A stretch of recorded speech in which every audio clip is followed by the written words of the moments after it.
So we'll be reporting the findings of a qualitative study, focus groups of active hospice and palliative care clinicians, trying to understand the phenomenon of burnout amongst them. So what we saw in the data was this idea that burnout is not a simple or homogeneous phenomenon. It affects different people in different ways. For example, we found heterogeneity regarding two factors, one about role and one about setting. Regarding role, we heard in the data non-academic, particularly physician's assistants, nurse practitioners, and social workers talking about this idea of role monotony as contributing to their burnout. One quote from a participant was, "I feel chained to my role."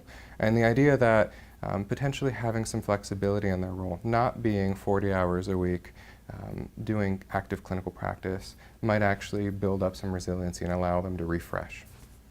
Regarding the other facet that we saw heterogeneity regarding was setting. So amongst non-academic, particularly hospice providers, we heard some evidence to suggest that regulatory and reimbursement policies might be adversely affecting them and potentially contributing to their burnout. Yeah, I think the takeaway there is that again, burnout is not a simple phenomenon. A one-size-fits-all solution will not work. We need to think about these different groups and customize and tailor and thoughtfully implement solutions to strengthen the workforce and build up resiliency.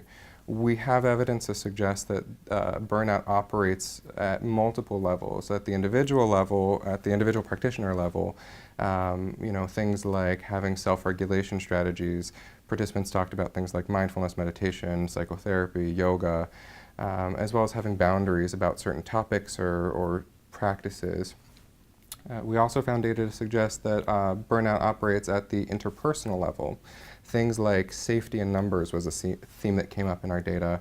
The idea that the palliative care team is a source of strength or resiliency in day-to-day practice. As well, we heard that burnout might affect individuals at the organizational level. Things like having organizational policies like sort of role flexibility to allow individuals to refresh or restart a little bit. As well, we also heard individuals time and time again call for the academy and other organizations to have sort of an advocacy role of implementing policies, thoughtful policies, that would alleviate and mitigate burnout amongst the field.